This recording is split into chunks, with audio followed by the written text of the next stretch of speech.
Welcome to the 2023 Arizona DMV written test. This test has 60 questions with explained answers to help you prepare for this test. Before we get started, don't forget to jumpstart that like button to keep this channel running. Now here is your DMV instructor to walk you through the questions. Question 1. How much faster than the posted speed limit is it legal to travel? A. 1 mile per hour. B. 5 miles per hour. C. The posted speed limit is just a suggestion. You can travel whatever speed you are comfortable driving. D. You should never travel more than the posted speed limit. The correct answer is D. You should never travel more than the posted speed limit. Traveling faster than the posted speed limit poses a safety risk for you and others. You will have reduced time to react to safety hazards, and the risk of collision-related serious injury or death increases at faster speeds. Question 2. What does the term blind spots refer to when operating a vehicle? A. Areas that you can't see from your vehicle. B. Places non-seeing people cross the road. C. Areas that other drivers can't see from their vehicles. D. Both A and C are correct. The correct answer is D. Both A and C are correct. There are areas that you, as the driver, will not be able to see around your vehicle that a pedestrian or another vehicle might be in. Likewise, there are areas around other vehicles that the driver will not be able to see your vehicle if your vehicle should enter them. It is important that you are aware of these areas to avoid potential collisions. Question 3. How close to an intersection is it safe to pass another vehicle? A. 20 feet. B. 75 feet. C. 100 feet. D. 50 feet. The correct answer is C. 100 feet. You should not pass another vehicle within 100 feet of an intersection, railroad crossing, tunnel, crosswalk, or underpass. There is not enough time for you or others to stop or react to prevent a collision. Question 4. The line between 2 points extends from your eyes in order to focus A. Field of view. B. Line of sight. C. Fringe vision. D. Following distance. The correct answer is B. Line of sight. Line of sight is the visible path of travel from your vehicle to the target area. Your line of sight can also be blocked by other objects, such as large trucks, parked cars, curves, or hills in the road, etc. Question 5. When there are multiple lanes to drive in, which lane should you drive in? A. The fastest traveling lane. B. The rightmost lane. C. The leftmost lane. D. The middle lane. The correct answer is B. The rightmost lane. Traveling in the right lane keeps the other lanes open for passing and emergency vehicles. Question 6. How far from the curb should you park when parallel parking? A. At least 6 inches. B. No more than 12 inches. C. At least 12 inches. D. No more than 6 inches. The correct answer is B. No more than 12 inches. Parking more than 12 inches from the curb would leave your vehicle in the way of traffic and present a safety hazard for other drivers. Question 7. When you are parking on a hill with the front of the vehicle facing uphill and there is a curb, which way should the wheels be turned? A. Away from the curb. B. Towards the curb. C. Straight. D. It doesn't matter. The correct answer is A. Away from the curb. Turning the wheels away from the curb will allow the least amount of vehicle movement should the parking brake fail and the vehicle begins to roll downhill. Question 8. When you are parking on a hill with the front of the vehicle facing downhill and there is a curb, which way should the wheels be turned? A. Away from the curb. B. Towards the curb. C. Straight. D. It doesn't matter. The correct answer is B. Towards the curb. Turning the wheels towards the curb will allow the least amount of vehicle movement should the parking brake fail and the vehicle begins to roll downhill. Question 9. On a street that allows parking but also has a fire hydrant, how far must you park from the fire hydrant? A. At least 25 feet. B. At least 15 feet. C. At least 10 feet. D. At least 5 feet. The correct answer is C. At least 10 feet. Leaving at least 10 feet of space allows emergency responders adequate space to access the fire hydrant in case of an emergency. Question 10. When is it okay to park in front of mailboxes? A. On Sundays and holidays when mail won't be delivered. B. Never. C. After mail has been delivered for the day. D. If you're only leaving the vehicle for a few minutes. The correct answer is B. Never. It is never okay to block a mailbox even if mail has already been delivered. Someone may still need access to the mailbox to check their mail. Question 11. If your vehicle breaks down on the highway and you must leave it overnight, what kind of visible lighting must you have on the vehicle? A. The vehicle's bright headlights will alert other drivers of the vehicle's presence. B. None. If the vehicle is broken down, the lights probably don't work. C. At least one yellow or amber light at the front and red light at the back visible from at least 500 feet. D. At least one yellow or amber light at the front and red light at the back visible from at least 1,000 feet. The correct answer is C. At least one yellow or amber light at the front and red light at the back visible from at least 500 feet. Proper lighting on a broken-down vehicle on the side of the road in the dark will prevent distractions and collisions. Question 12. If the passengers in your vehicle don't want to wear their seatbelt, it is their responsibility. Is it considered your responsibility or the driver's? A. The passengers. B. The driver's. C. The driver's only if the passenger is a minor child. D. The driver's only if the passenger is in the front seat. The correct answer is B. The driver's. The driver is in control of the vehicle and doesn't have to move the vehicle until everyone is buckled up. The driver is ultimately responsible for the safety of everyone in the vehicle. Question 13. This type of vision is used to judge depth, your vehicle's lane position, and other objects close to your intended path of travel. A. Central vision. B. Path of travel. C. Fringe vision. D. Braking distance. The correct answer is C. Fringe vision. Fringe vision helps a driver by altering the central vision and judging a vehicle's speed and distance. Question 14. When traveling with children, which children need a car seat or booster seat? A. An infant under 20 pounds. B. A 5-year-old under 40 pounds. C. A 7-year-old under 60 pounds. D. All of the above. The correct answer is D. All of the above. All of these children are under the weight limits and age limits to ride without a proper car seat or booster seat. Small children's bodies are not fully developed, and the risk of injury or death is far greater for them than it is for older children or adults in even a small collision. Question 15.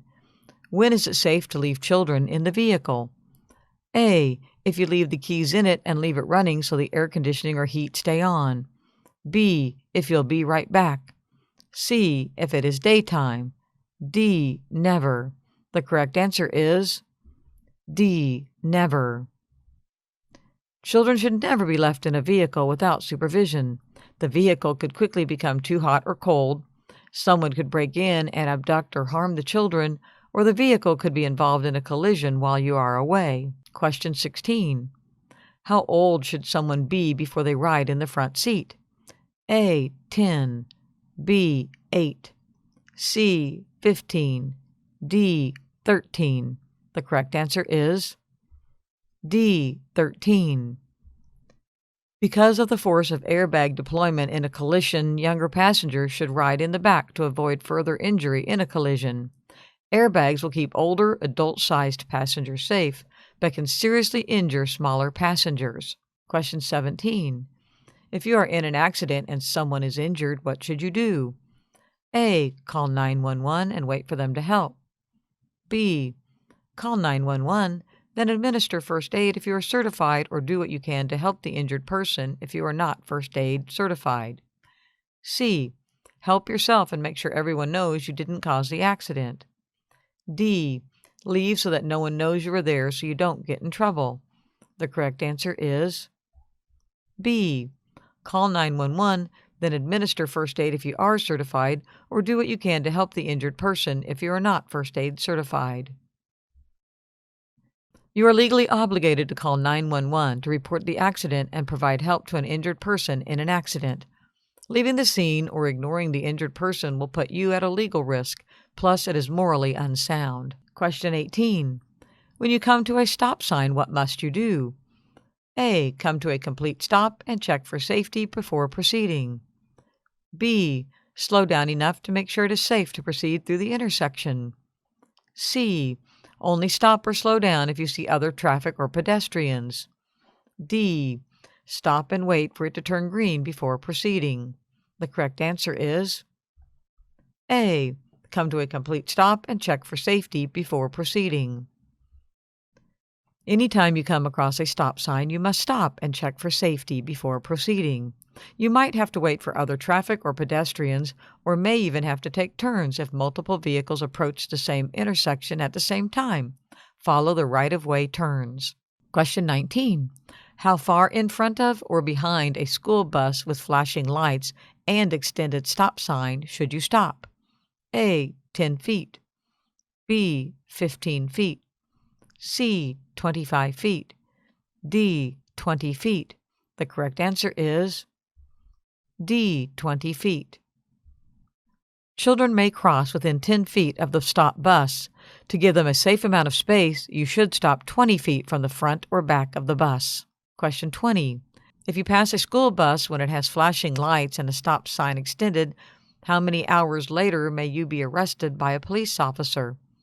A. 1 hour. B. 8 hours. C. 4 hours. D. 12 hours. The correct answer is C. 4 hours.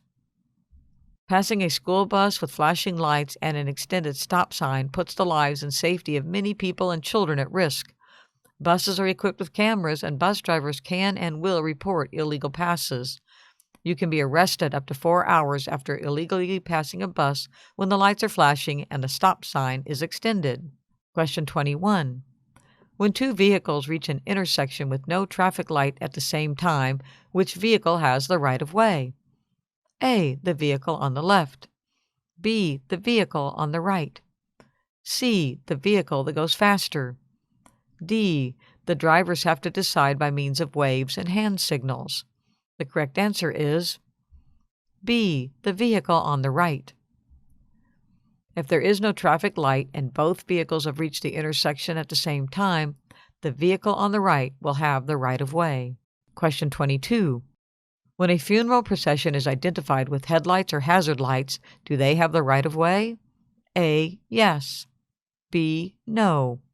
C. Only on days appropriate for funerals. D. Only on Sundays. The correct answer is yes.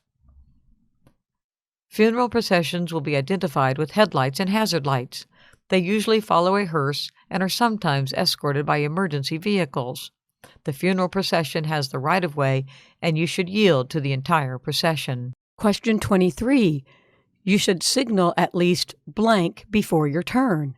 A. 100 feet. B. 1,000 feet. C. 500 feet. D. 200 feet. The correct answer is A. 100 feet. Signals should be used 100 feet prior to making a turn. This lets others know in advance what your intentions are. Question 24. If another vehicle is stopped to allow a pedestrian to cross the road, is it allowable to pass that vehicle? A. Yes, if the pedestrian is not in your lane of traffic. B. No. C. Only if you can do so without harming the pedestrian. D. If the pedestrian is not in a crosswalk, it is fine. The correct answer is B. No. Pedestrians have the right-of-way. Violating the pedestrian right-of-way law is not only illegal, but dangerous. Question 25. How close should you follow a motorcycle? A. Closer than a regular vehicle. B. At least 20 feet. C. At least one vehicle length. D. At least as far as a regular vehicle or farther. The correct answer is D. At least as far as a regular vehicle or farther. Because motorcycles can weave and topple, it is important to give them as much or more space than a regular vehicle in case of an accident. Following too closely is dangerous and illegal. Question 26. Is it safe to move into the empty space a large commercial vehicle like a bus, semi, or construction vehicle have right in front of them while traveling on the highway? A. Yes. B. No. C. Only if you're quick about it. D. If you're in a hurry, it is fine. The correct answer is B. No. Not only is the space directly in front of larger vehicles a blind spot, it takes larger vehicles longer to stop. If you have to stop suddenly, they might not see that or might not be able to stop in time and could rear-end your vehicle, causing serious damage to your vehicle and even serious injury or death to you and your passengers. Remember, your vehicle traveling at 55 miles per hour can stop within 130 to 140 feet, while a fully loaded tractor trailer may require more than 400 feet. Question 27. How far should you stop from railroad tracks or gate? A. At least 15 feet. B. At least 6 feet. C. 12 feet. D. 6 feet. The correct answer is A. At least 15 feet. Stopping at least 15 feet from the railroad tracks or gate is the safest course of action. It leaves a buffer space for flying debris or from a rear-end collision that could push your vehicle forward towards the tracks and train. Question 28. Certain types of vehicles stop at all railroad tracks. For example, a school bus must stop at all railroad crossings. Is it legal to pass these vehicles at the railroad crossing? A. Yes. B. No. C. If they are stopped for more than a minute, yes. D. If they are stopped for more than 30 seconds, yes. The correct answer is B. No.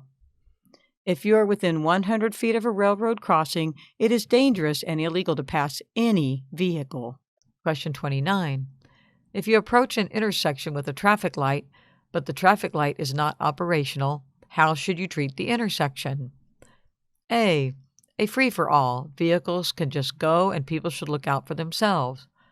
B. Uncontrolled or like a stop sign. Vehicles should take turns. The one on the right has the right-of-way.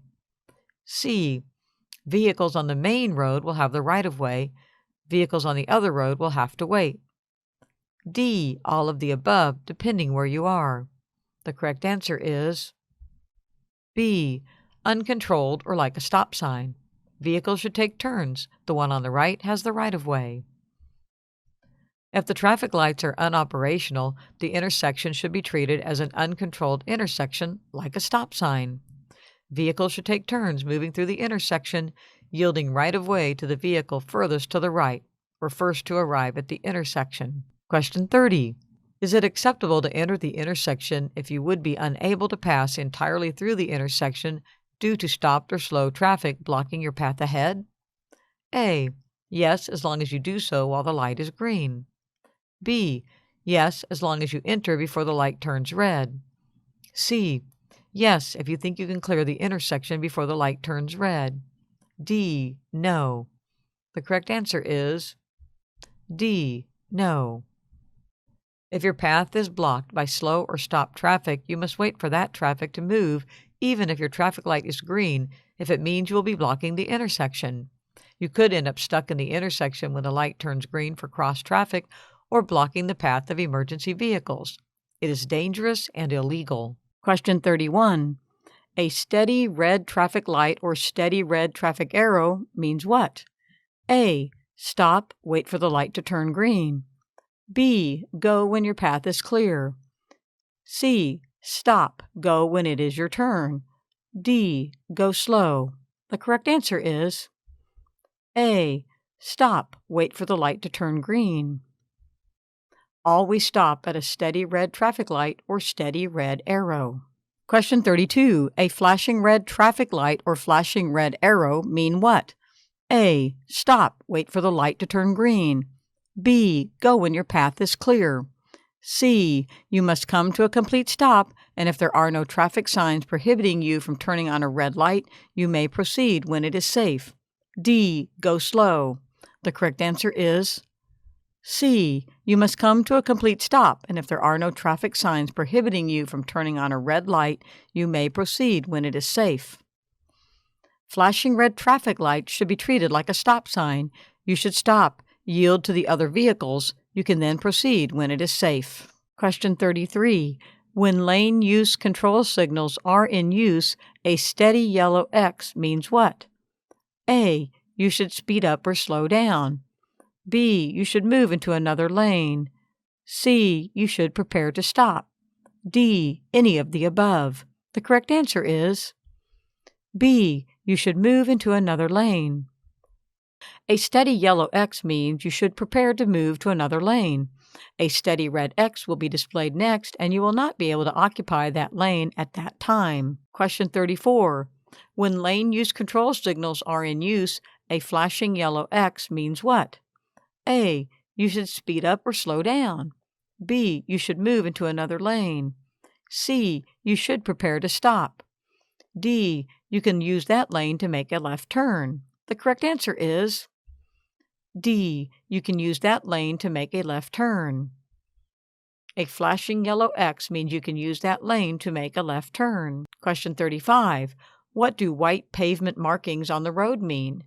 A. Traffic traveling in the same direction. B. Dashed white lines mean the drivers can change lanes. C. Solid white lines mean lane changes are discouraged.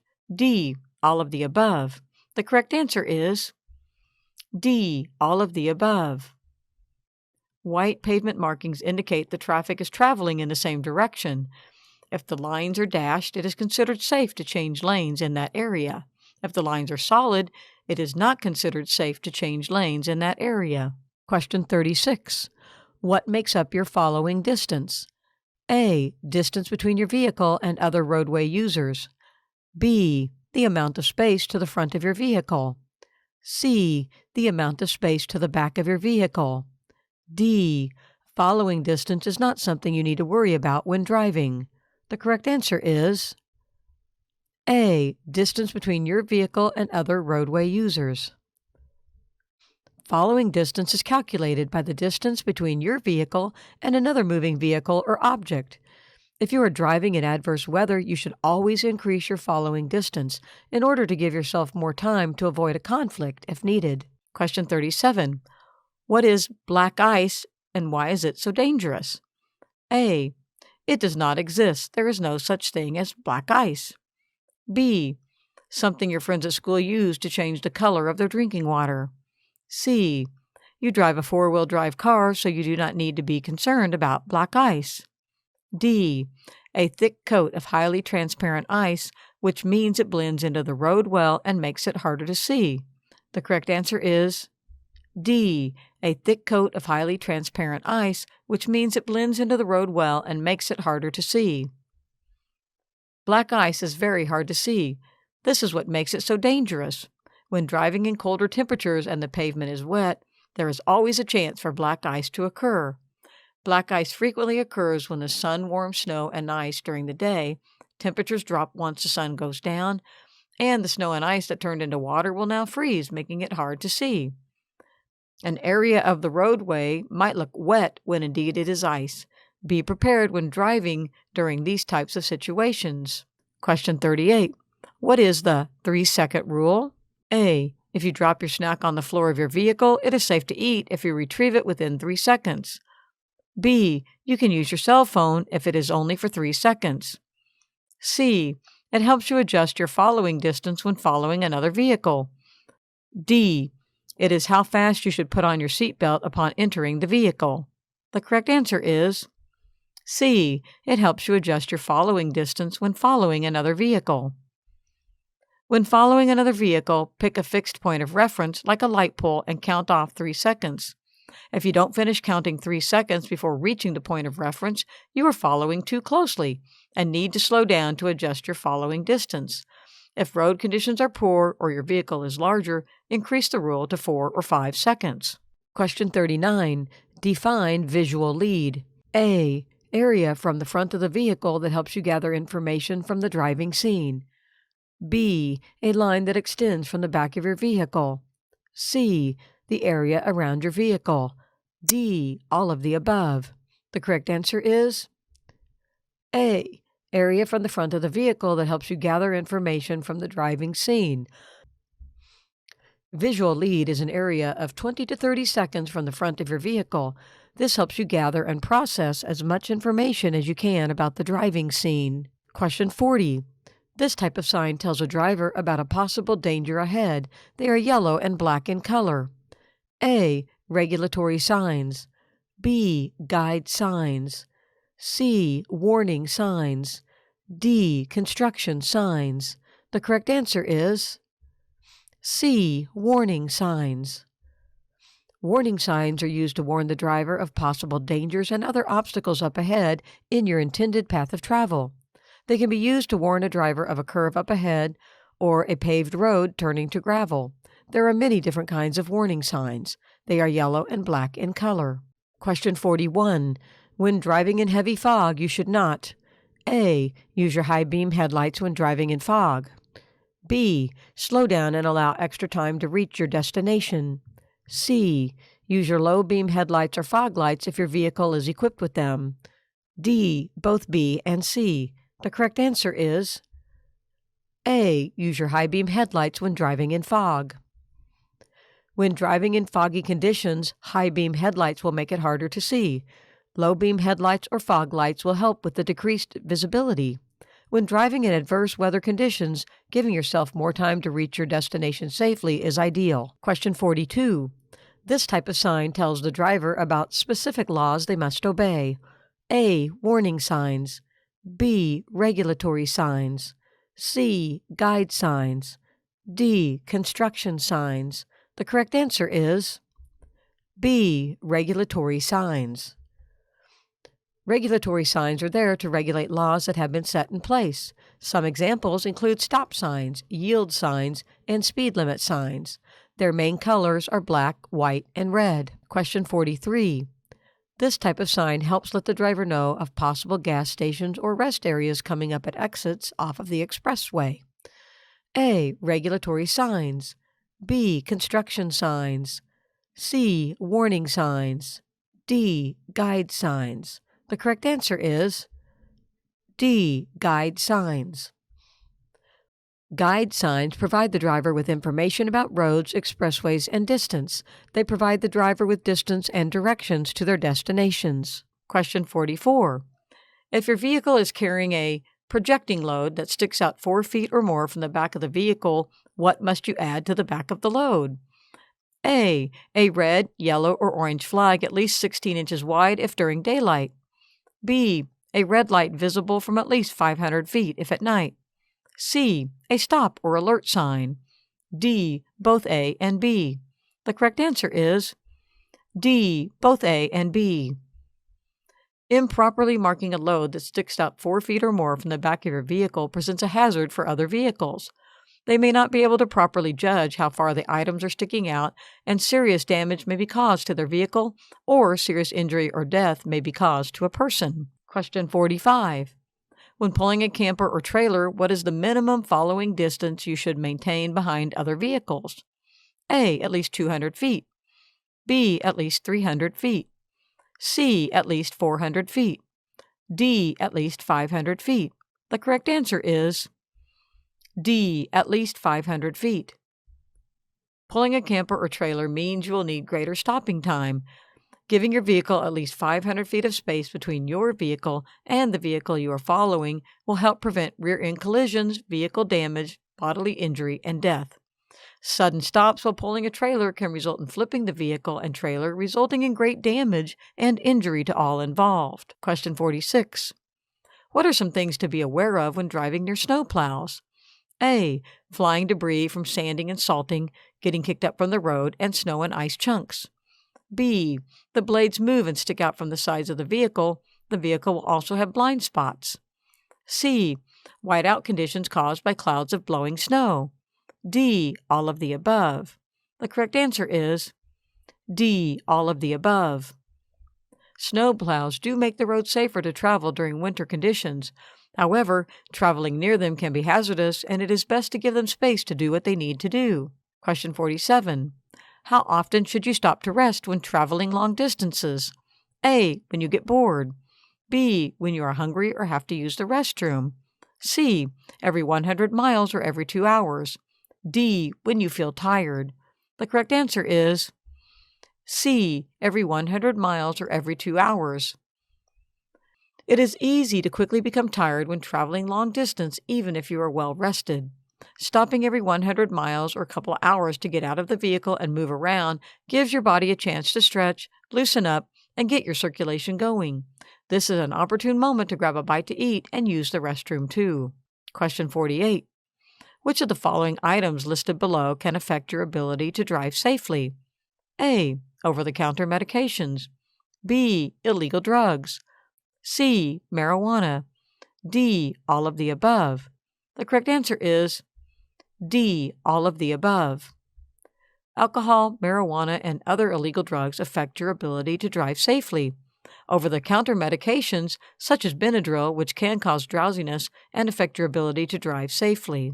Question 49. Which of the following defines hydroplaning best? A. When you drive your vehicle on a lake or other body of water. B. When water collects under your vehicle's tires so that they no longer make contact with the road. C. When you drive in the rain. D. When you drive so fast in the rain it feels like flying. The correct answer is B. When water collects under your vehicle's tires so that they no longer make contact with the road. Hydroplaning is dangerous. You can easily lose control of the vehicle and hit another vehicle or go off the road when hydroplaning. If you find yourself in a situation where your vehicle is hydroplaning, take your foot off the accelerator until the tires make contact with the road again and you regain control of the vehicle. Question 50.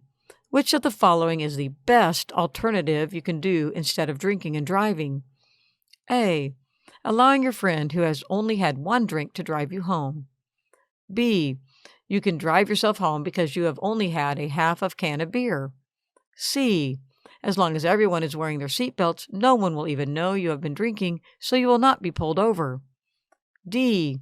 Call someone for a ride, or stay home because you know everyone there will be drinking and they will want to peer pressure you into drinking with them. The correct answer is D. Call someone for a ride, or stay home because you know everyone there will be drinking and they will want to peer pressure you into drinking with them. Consuming even small amounts of alcohol impair your ability to operate a motor vehicle. If you have been drinking and drove your vehicle there, leave your vehicle there until tomorrow and call your parents, a rideshare, or anyone that has not been drinking. That can get you home safely. Question 51. If an oncoming vehicle is approaching in your lane, what should you do? A. Move to the left, oncoming lane. B. Move to the right, possibly shoulder. C. Honk. D. Both B and C. The correct answer is D. Both B and C. It is important to not move into the left or oncoming lane because the driver of the other vehicle may correct their course of travel and steer back into the left lane, hitting your vehicle. It is better to veer off the road and honk at them to alert them and others of the danger. Question 52. If your vehicle stalls on the railroad tracks and a train approaches, what should you do? A. Run towards the train and try to stop it. B. Remove all passengers from the vehicle and move in a 45-degree angle away from the train to avoid being struck by flying debris. C. Try to push the vehicle off the tracks before the train gets there. D. Turn on your vehicle's hazard lights and honk the horn. The train conductor can stop soon enough. The correct answer is B. Remove all passengers from the vehicle and move in a 45-degree angle away from the train to avoid being struck by flying debris. Trains are not likely to be able to stop once the conductor realizes something is on the tracks. Getting all the passengers out of the vehicle and away from the tracks, moving in a 45-degree angle away from the train will help to avoid anyone being hit by flying debris. Question 53. Why is it dangerous to drive through flooded roadways? A. Just 6 inches of water will reach the bottom of most passenger vehicles. B. SUVs and pickups can be carried away in 2 feet of water. C. Water can hide hazards and wash out the road. D. All of the above. The correct answer is D. All of the above. Flooding is dangerous to drive in. It is best to avoid it and find another route. Question 54. What does alcohol consumption impair?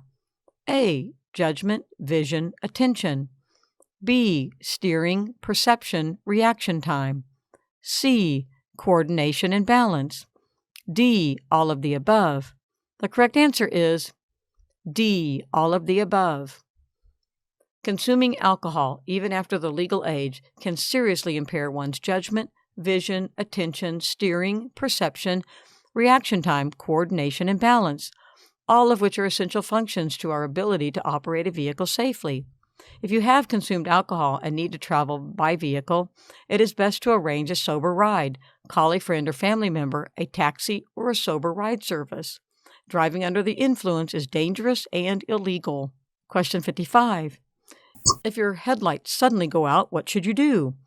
A. Try using your vehicle's fog lights, if the vehicle is equipped with them, turn signals, hazard lights, or parking lights to steer off the road to a safe area. B. Stop immediately and call for help. C. Slam on the brakes. D. Pull over wherever you are, pop the hood, and try jiggling the wires. The correct answer is A. Try using your vehicle's fog lights if the vehicle is equipped with them, turn signals, hazard lights, or parking lights to steer off the road to a safe area. Using another light to substitute until you can pull over in a safe area is the best solution. It ensures that you aren't pulled off in an unsafe area. Question 56. If you drive off the road into a body of water, what should you do? A. Open the door immediately and swim to safety. B. Let the vehicle sink, then swim up to the surface. C. Nothing, the vehicle will float, just steer back towards land. D. Open the window and exit through the window. The correct answer is D. Open the window and exit through the window. The vehicle might float for up to a minute. This will give you time to unbuckle yourself and any passengers and escape through an open window. You should quickly swim away from the sinking vehicle as the suction from its sinking could pull you under the water. Swim towards land and seek help. Question 57. What should you do if your vehicle catches fire? A. Pull over and put water on it. B. Pull over and exit the vehicle. C. Pull over and spray it with a fire extinguisher. D. Drive to the fire station. The correct answer is B. Pull over and exit the vehicle. You should pull over and exit the vehicle. The fire is likely under the hood. Opening the hood will expose it to more oxygen and could make it larger. Putting water on it will likely cause it to spread. Taking time to drive to the fire station will give it time to grow and become more dangerous. Question 58. This is a warning sign that a driver might be fatigued. A. Yawning or rubbing their eyes. B. Changing lanes often. C. Turning the heat on. D. Locking the vehicle doors. The correct answer is A. Yawning or rubbing their eyes. Yawning and rubbing your eyes are both signs of fatigue. Fatigue can happen to anyone at any time. If a driver becomes fatigued, they need to find a safe spot to pull over into. The driver needs to get some sleep before they can continue driving. Many of us in today's society become fatigued. Our lives have become go, go, go. Fatigue and driving can make a very deadly duo. Question 59. It is blank responsibility for operating a vehicle in a safe and appropriate manner. A. The passengers. B. The parents of the passengers. C. The person who owns the vehicle. D. The driver.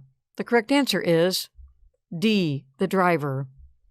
The driver is always responsible for anything that happens while the vehicle is in motion.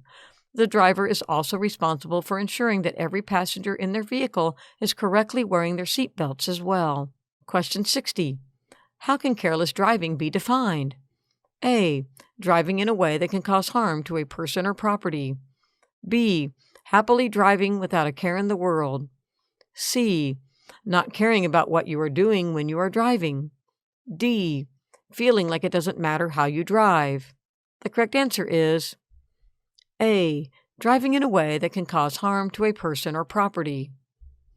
Careless driving is dangerous. You can cause harm to others or property when you practice careless driving. Hope you enjoyed this video. If you still need more practice, then check out these videos or click the first link in the description to get your cheat sheet, which will help you pass your DMV exam on your first try.